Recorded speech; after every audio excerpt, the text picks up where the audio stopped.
yeah, this first video is about to be controversial, alright? Let me just show you guys real quick. It literally says racism approached in cartoons. We about to see a whole lot of juicy stuff, man. So let's get right into it, man. Let's check it out. Kids' cartoons and TV shows tend to be a distraction from the real world, a different life you can access with the click of a button on a remote, and for that reason, they're fiction. But what about when they try to implement real-world problems and teach the kids watching a valuable lesson? Sometimes they go right, and other times they go extremely wrong in the eyes of the... I ain't gonna lie, I'm sorry for saying this, but Garnet, the way that they animated Garnet, bro, she had the curvature. Come on, guys. It's always the Disney animators, you know, they know what they be doing with like the Disney moms. The Disney moms, bro, they be going crazy, bro. Not gonna lie with the body.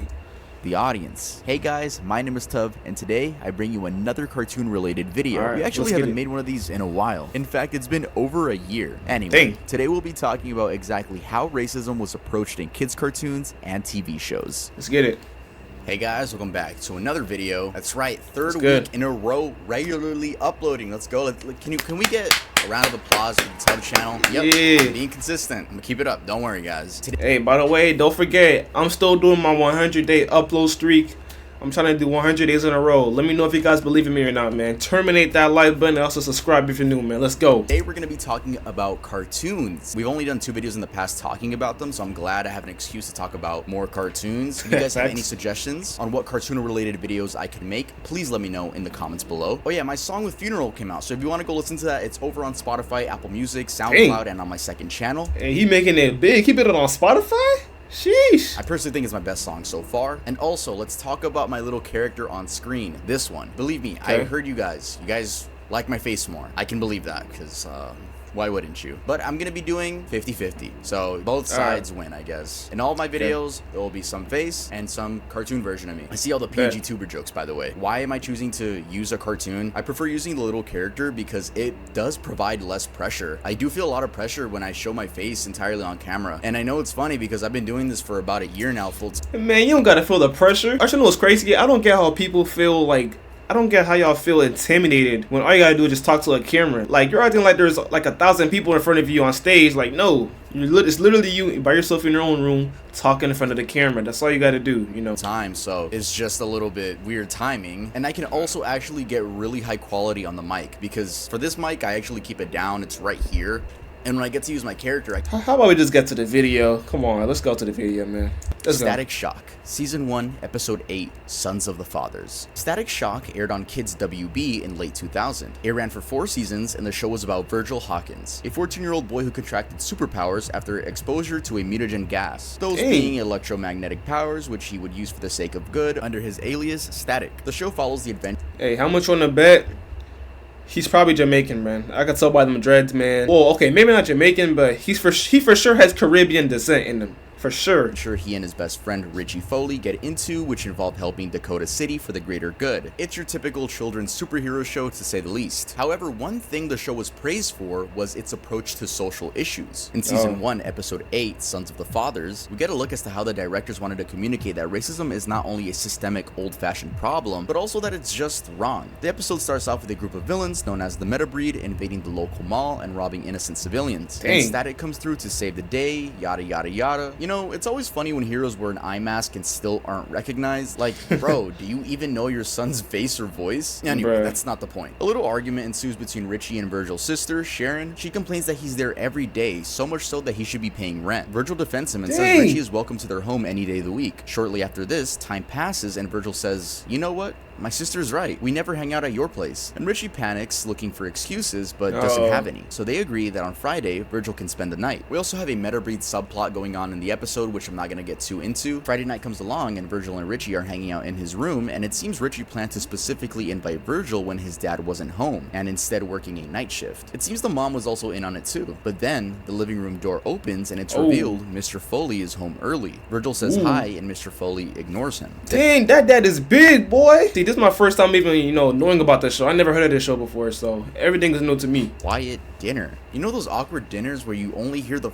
forks clanking. I fucking hate those moments. Virgil breaks the silence by telling Richie he brought a rap CD they can listen to later, and Mr. Foley intervenes, saying rap music is garbage and disrespectful. He also says it, quote, tears down everything guys like me built, insinuating, you know, that he's a white man and people that listen to rap most likely aren't. Eventually, Virgil is making his way to the bathroom through the hallway and overhears Mr. Foley talking to Richie's mother, saying, and I quote, and now I see why Richie acts like a hood, Maggie. That kid's a bad influence. All his kind are. It's bad enough I gotta deal with them all day long. Now one of them's in my house. And as any normal human would, Virgil leaves. Shout out Richie for writing for his homeboy though, because he straight up calls his dad out for being racist and tells him he hates him. Well, you got what you wanted, Dad.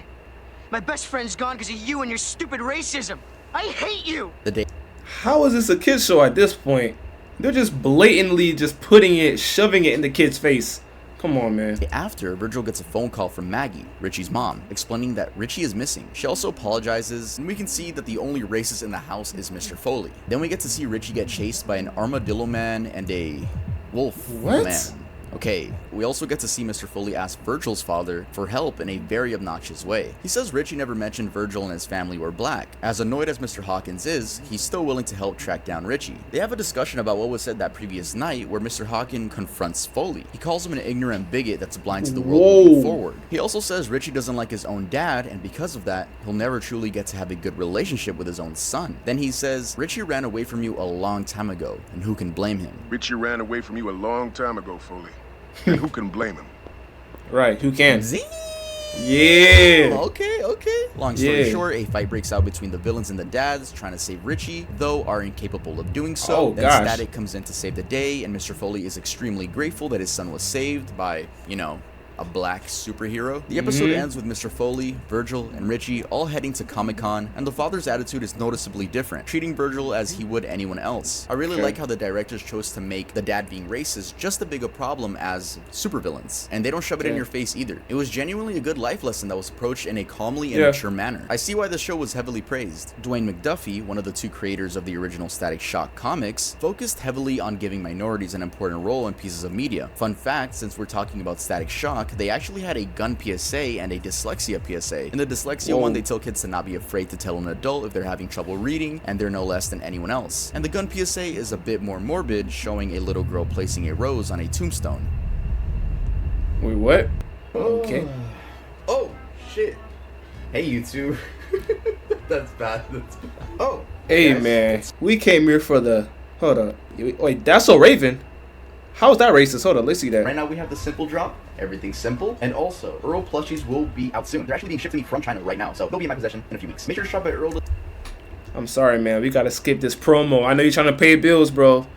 We gotta skip this promo, man. Let's get back. I'm sorry. That's So Raven. Season 3, Episode 10. I want to see this. Colors. That's So Raven aired on Disney Channel for 4 seasons from 2003 to 2007. It was about a teenage girl, Raven, dealing with the average problems of the youth. But there was a twist. She could see into the future. I always personally thought that was a little bit corny, but the show was a huge success, so fuck me, right? Anyway, Season 3, Episode 10, True Colors, begins with the Baxter family cooking up soul food in celebration of Black History Month. And Raven announces that she and her best friend Chelsea are going to be applying to a store in their local mall known as Sassy's. They go to apply and are met with multiple tasks, so the manager gets an idea of who would be a good employee. Raven does everything right, and Chelsea fucks every single challenge up. At the same time, Corey is supposed to be writing a 500-page essay on a historic black figure, but finds it boring. So Mr. Baxter encourages him to be more enthusiastic about his race. We cut to the next day at school where Chelsea gets a phone call from the Sassy's manager and becomes ecstatic finding out she got the job. Then she asks about Raven and is told that she didn't. Raven gets a vision and the manager can be heard saying this. And let me guess, it's all cause Raven was black. Okay, whatever. The truth is, I don't hire black people. What did I just say? What did I just say? What did I just say? Hold up, bro. Did I not just say that it was all cause she was black? Did we not just say that? Come on, man. Let's go back. Chelsea decides to quit for obvious reasons. Meanwhile, Corey falls asleep at his desk, and his dad, dressed up as Frederick Douglass, comes out of his computer. At first watch, I was like, what the fuck am I watching? But then I remembered, oh yeah, Corey fell asleep. I just wish they transitioned into his dream better. Literally a vortex transition would have done the job. Anyway, Corey is taught about a lot of black figures that should be respected due to their contribution to America's history. Now back to Raven. She explains to her parents that she didn't get the job because the manager just doesn't like black people. They try to come up with a plan to get the manager fired, but realize they have no evidence other than Raven's vision. So she comes up with a plan to record her saying it and submit it to the news. She quickly calls Chelsea and tells her not to quit and instead wear a hat with a camera in it. While working, Raven comes in with a disguise, and this is where the vision took place. The manager is then caught being racist. Once that happens, we cut to the television where the news anchor explains the manager has been fired and the company issued a public apology. Truth is, I don't hire black people. And there you have it. Oh, and Corey also got the essay done out of passion rather than being forced by his school. I think the episode did a great job capturing how easily people can be racist and how heavily it can affect the recipient. For example, not being able to get a job. Though I never got into that so Raven because I was too young. My older sister loved the show and I remember bits and pieces here and there, and it was a pleasant surprise to see how they chose to tackle racism in this episode. Yeah. Man, that was kind of crazy though. Not harming because I'm black? Like what? Sesame Street, Season 25, Episode Sesame Street? That has racism in it? I want to see this. 5, Racism on Sesame Street. Wow. I don't really think Sesame Street needs an introduction, so I'm not going to do one. But we're going to be talking about Season 25, Episode 5, Racism on Sesame Street, which aired on November 26th, 1993. The whole episode is actually available on YouTube, but it's split into 2 parts. The episode starts off with Gina and Savian walking around Sesame Street and having some innocent fun. Then they walk into a shop, which I'm going to assume Gina has some ownership of, and they're startled to be receiving an anonymous phone call telling them that people of different skin colors can't be friends. They assume it's a random bystander that saw them outside, so they explain to Telly, the Muppet, that there are some stupid people in this world, and Telly is confused as to why this is a conversation to have in the first place. Then Telly asks what they would do if that person calls again, and they mock the idea of it happening by making a fart sound. What? That's how y'all feel? That's how y'all feel? Yes! Remember guys, this is a toddler show. Then the story moves on to a different plot revolving around Telly and his friend Baby Bear. Telly is telling Baby Bear about what happened, and again, they're both confused. And in kids show fashion, they sing a song about being best friends. It's pretty cute. The reason they're hanging out together is because they set up an information shop where they sell information about anything for 1 penny. Gina comes by and nothing really notable happens besides a monologue about a stereotype that girls should be more scared of things than boys. The episode ends with Gina and Savion looking at the Sesame Street apartments, wondering if the anonymous guy is watching them. So they decide to loudly sing the best friend song, hoping that the racist will see. You know, since this show is for smaller kids, I'd say they did a good job here. If it was for teens, it would have been a fail, but they made it so that the anonymous racist has no argument, which means we only get to see Telly's side of confusion and Gina and Savion's reasoning that it's just the product of bad people. During the year of 2020, Sesame Street continued to push the anti-racism agenda due to the problems going on at the time. The videos I watched were honestly pretty innocent and educational, which confused me on the amount of dislikes they got, though comments were disabled so I couldn't check out any opinions. I decided to go to the source of the video, which was CNN's Twitter, which has 11 million views, and I was able to gather a glimpse of the negative comments. This is why I'm gonna assume the videos talking about racism have dislikes, but I also found these wholesome images too. Okay, so is this like a L or W for Sesame Street, man? I don't know. The It's Fresh 50-50. Prince of Bel-Air, Season 1, Episode 6, Mistaken Identity. The Fresh Prince of Bel-Air aired from 1990 to 1996 on NBC and followed a street-smart teen played by Will Smith, whose name is Will Smith. I didn't grow up with this show, but I didn't know Will Smith played Will Smith in this show. Anyway, the show follows Will Smith and the troubles he gets into in the neighborhood of Bel-Air, Los Angeles. In Season 1, Episode 6, Mistaken Identity, the episode begins with Uncle Phil and his wife Vivian going to a retreat in Palm Springs. They break the news to the kids that they're staying at home. So Will comes up with a plan to ask Uncle Phil's boss if he needs him to drive his car over there since they'll be flying in a helicopter. So Will and Carlton attempt to drive the Mercedes to Palm Springs but are suddenly stopped by a cop. Carlton is hopeful as he says the policeman is their friend and should— Yep, 2 black men in the car late at night, police car, telling them, man, we all know what time it is. be able to give them some direction since they're lost. Will instructs Carlton to keep his hands on the wheel, but he doesn't listen and instead goes for a handshake. The police officer then tells him to keep his hands on the wheel. Carlton is extremely innocent and Will is telling him what not to do and he just ignores him. Hey man, hey, y'all want to know? Do you guys want to know a good way to, you know, give the police your ID or your wallet? You know, all you gotta do, just here you go, police officer. Here you go. Or reach for your pocket like this. Here you go.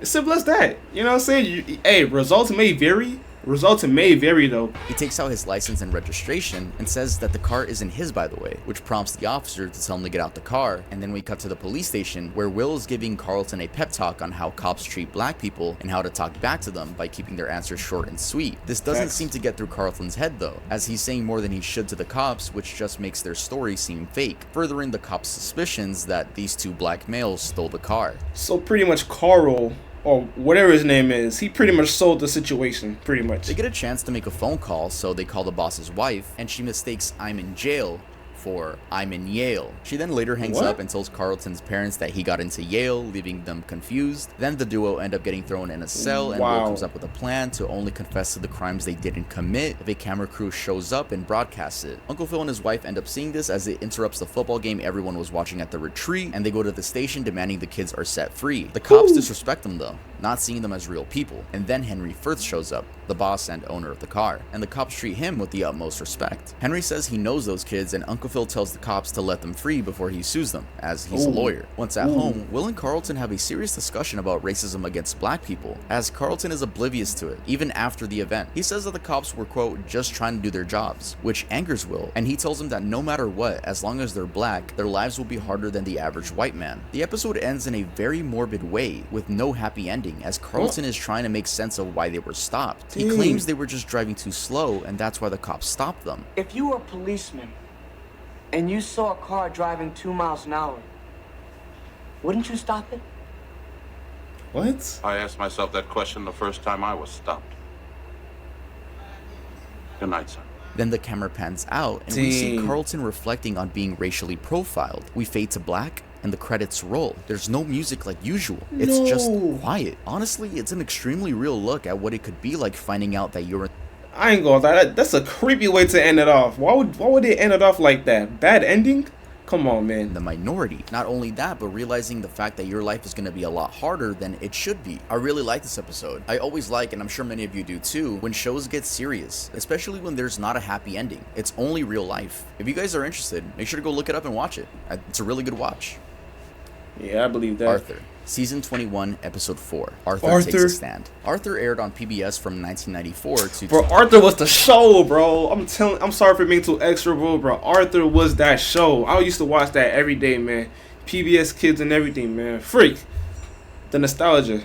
Dang, man. 2022. Yeah, it barely ended last year. That's fucking crazy. Though the show did go on several hiatuses, so it wasn't active for a couple of those years. The show takes place in the fictional city of Elwood and focuses on 3rd grade student Arthur the Aardvark and his other anthropomorphic friends. In Season 21, Episode 4, which came out in 2017, the principal announces that breakfast will now be served in the cafeteria along with the lunch. The kids are excited, but after Arthur comes back due to forgetting his notebook, he realizes that the lunch lady, Mrs. McGrady, has no one to help her and is being overworked. He's shocked and says that the school needs to hire more helpers, but she says she's already attempted, but heard no response back. So Arthur goes to the principal and tells her Mrs. McGrady deserves some more help, which she just ignores. She's too distracted by breakfast doing so good. And I don't know if the principal having white skin and Mrs. McGrady having brown skin had a role to play in this. I was just about to say that. Cause how come everyone else is of color, but she's the only, you know what, let me not, okay, I'm gonna shut it. So I don't want to make an assumption about that, but it's definitely something I was wondering while watching. Okay. Arthur talks to Sue on his way home about the situation, and she suggests the idea of boycotting until something is done. Here she mentions figures like Martin Luther King and John Lewis. So then in the library, a cartoon version of John Lewis appears and gives Arthur a talk about standing his ground. Between you and me, I feel like they could have given John Lewis a less human face. Anyway, Arthur, his friends, and Mrs. McGrady all choose to not leave the lunch tables until something is done. The principal comes in and tries to shut everything down in an annoyed fashion, but the group doesn't budge. It's only until John Lewis spawns in that the principal guarantees she'll contact the school board as soon as possible. The episode then ends, and this one was different from the others I've talked about. This one focused more so on the response to being mistreated, of course in a non-violent way. Boycotting has worked in the past as a peaceful protest method, so I don't see why anyone would get mad that your kids are being taught to stand up for what they believe in a peaceful way.